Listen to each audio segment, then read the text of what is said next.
Hello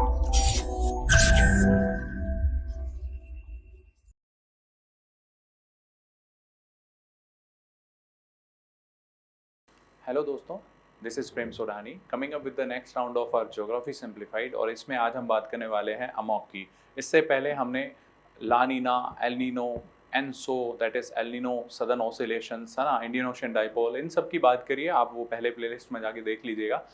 इसमें आज हम बात करने वाले हैं that is Atlantic meridional overturning circulations, right. Amok क्या क्या होता है ये अमोक, पहले वो देखेंगे हम टेक्निकली।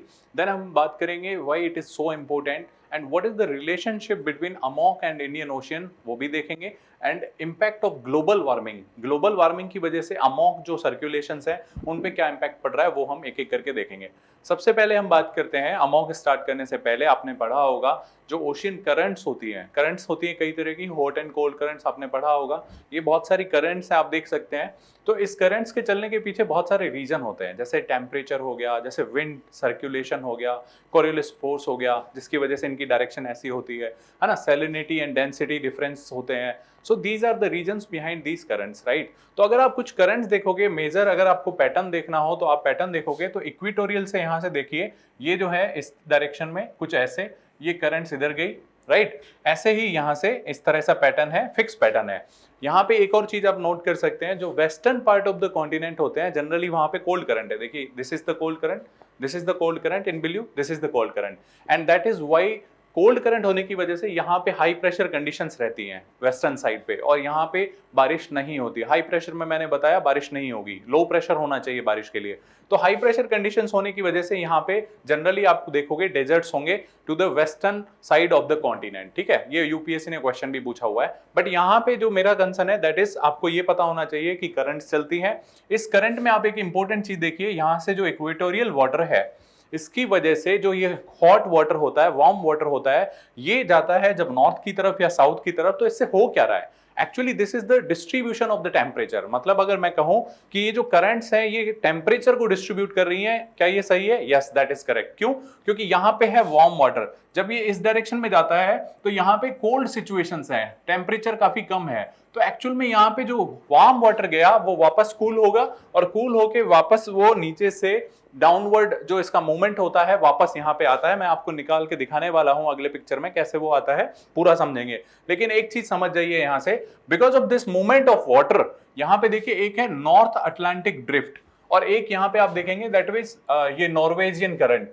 तो इनके कारण ये जो गल्फ स्ट्रीम जो आगे जाके बाइफर्केट होती है, इन करंट्स के कारण यहाँ पे खास करके यूरोप का जो ये वेस्टर्न पार्ट है, स्पेशली इंग्लैंड का वेस्टर्न पार्ट, यहाँ का जो क्लाइमेट है वो जनरली मॉडरेट रहता है। अदरवाइज ये जो है यहाँ पे चिलिंग कंडीशंस होनी चाहिए, but because of this warm stream, ये इसके पोर्ट्स जो हैं जनरली आइस फ्री रहते हैं। इस लैटिट्यूड पे आइस फ्री रहना because of this current he possible है, अदरवाइज पॉसिबल नहीं था, right. So this is the importance of these currents. मतलब क्या करती है, ये टेम्परेचर को मतलब पूरा डिस्ट्रीब्यूट करती हैं, ठीक है, पूरे ग्लोब में डिस्ट्रीब्यूट करती हैं। सो ये है कुछ स्पेशल करंट जो आपको रेड में दिख रही है, वो हॉट करंट्स हैं। जो ब्लू में दिख रही है दे आर कोल्ड करंट्स, ठीक है। जहां पे भी ध्यान रखना कोल्ड एंड हॉट करंट मिलती है, they are the best grounds for the fishing. तो यहां देख सकते हो आप, Oyashio that is cold current, Kuroshio that is warm current, एक ये हो गया। एक यहाँ पे जहां पे Labrador current and Gulf Stream current मिलती है, तो ये बहुत ही बेस्ट फिशिंग ग्राउंड्स होते हैं। यहाँ पे एक चीज और होती है, जब भी ये मिलती है तो यहाँ पे बहुत ज्यादा डेंस फॉग क्रिएट होता है, तो एक्सीडेंट भी होने की संभावना यहाँ पे बहुत ज्यादा होती है। लेकिन चलिए अपन अमोक समझते हैं। ये थी आपकी करंट्स, क्यों चलती है मैंने बताया, इंपोर्टेंस क्या है, ग्लोबली टेम्परेचर डिस्ट्रीब्यूशन का, राइट। अब चलते हैं हम। अच्छा, एक चीज और नोट करना, नॉर्दर्न हेमिस्फीयर में इनका जो मूवमेंट है वो इस डायरेक्शन में है, यानी क्लॉकवाइज, एंड सदर्न में कुछ इस डायरेक्शन में है because of the Coriolis force. Coriolis force क्या करता है, इनको ऐसे क्लॉकवाइज डिफ्लेक्ट कर देता है इन northern hemisphere, in southern hemisphere उसको एंटी क्लॉकवाइज डिफ्लेक्ट कर देता है, right. So this is about the currents. अब आप अमोक समझिए। अमोक क्या है, अगर आप अटलांटिक ओशियन देखेंगे तो यहां से जो वार्म वाटर है, रेड कलर में आपको दिख रहा होगा, that is warm water. So warm water जो है वो नॉर्दर्न हेमिस्फीयर की तरफ जो है जाता है।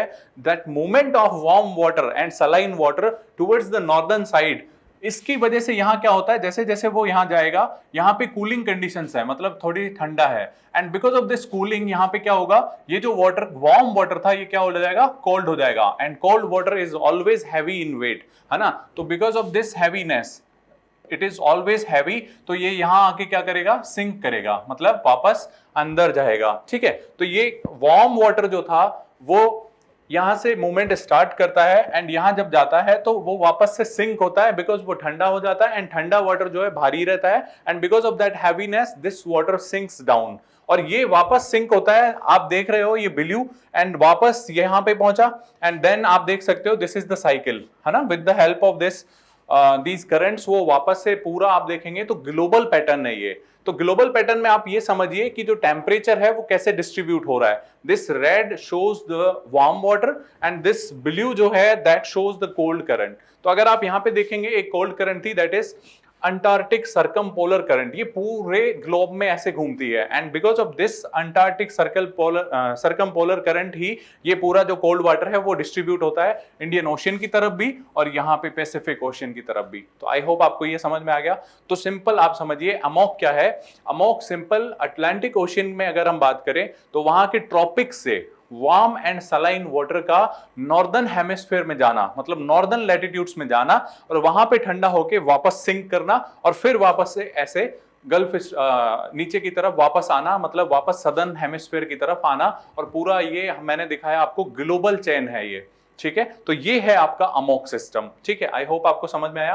अटलांटिक मेरिडियोनल ओवरटर्निंग मतलब ये सिचुएशन है। ठीक है, तो इस तरह से ये होता है अमोक। अब इतना तो आपको समझ में आ गया होगा। अब हम बात करते हैं कि अमोक की इंपॉर्टेंस क्या है। तो इंपॉर्टेंस में अगर बात करें हम, तो हमने देखा यहां से जो वार्म वाटर है वो यूं जाता है एंड इसी की वजह से आपको मैंने बताया ये जो यूरोप का पार्ट है दैट इज आइस फ्री, मतलब जो इसके पोर्ट्स हैं वो आइस फ्री रहते हैं and because of these currents only, अगर ये वाटर वार्म वाटर ऐसे मूवमेंट नहीं करता तो यहाँ पे फ्रीजिंग कंडीशंस होती। तो फ्रीजिंग कंडीशंस जो है वो यहाँ पे नहीं है, या फिर यूं कहें कि अवॉइड हो जाती है because of this temperature distribution, right. दूसरा ये हो गया।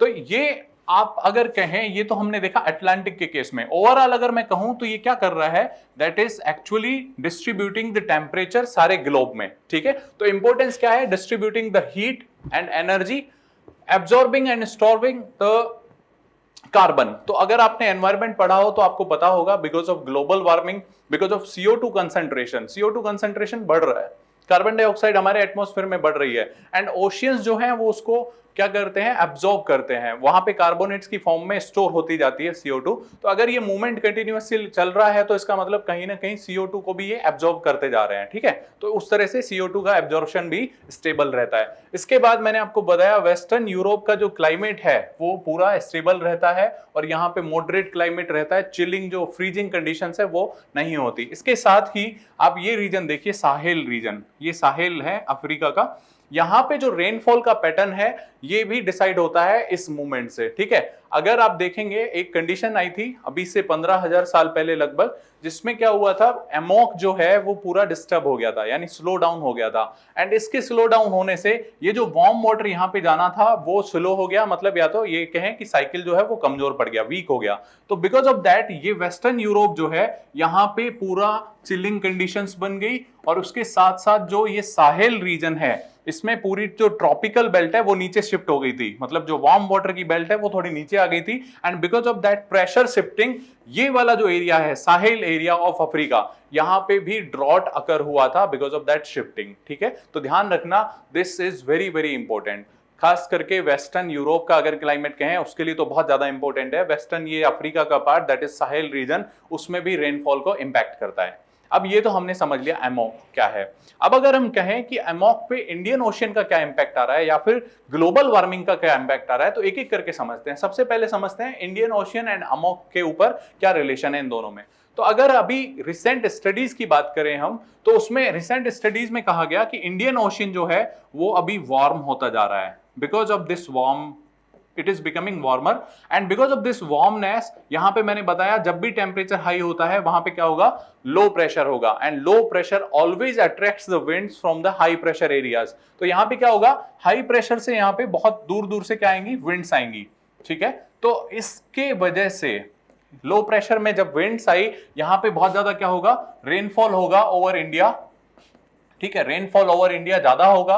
एंड ये विंड्स जो है ये पूरी जब सक कर ली इंडिया के ओशियन ने, इंडियन ओशियन ने, तो यहां पे ध्यान रखना अटलांटिक ओशियन में जो लो प्रेशर है वो वीक होगा, क्योंकि उसके पास विंड्स जो है वो कमजोर हो जाएंगी। And because of those weak winds यहां पे क्या होगा, रेनफॉल आपका क्या हो जाएगा, रेनफॉल कम हो जाएगा। Rainfall will be less when rainfall is higher in Indian Ocean, क्योंकि उसने सारी हवाएं जो है बहुत तेजी से खींची हैं। तो ध्यान रखना इंडियन ओशियन अभी क्या कर रहा है, वार्मर हो रहा है, and because of that warming low pressure intensify हो रहा है इंडियन ओशियन में, और इंडिया के ऊपर तो रेनफॉल बढ़ रहा है, लेकिन यहां पे रेनफॉल घट रहा है खास करके अटलांटिक ओशियन में। एंड जब रेनफॉल घटेगा तो आप ये समझिए जो सैलिनिटी एंड डेंसिटी होती है, खास करके मैं बात करूं सैलिनिटी की, तो यहां पे जब प्रेसिपिटेशन कम हुआ तो सैलिनिटी बढ़ेगी या घटेगी, तो ऑब्वियसली सैलिनिटी बढ़ने वाली है, क्योंकि फ्रेश वाटर ऐड होता, अगर रेनफॉल होता तो सैलिनिटी आपकी कम होती, पानी ज्यादा होता।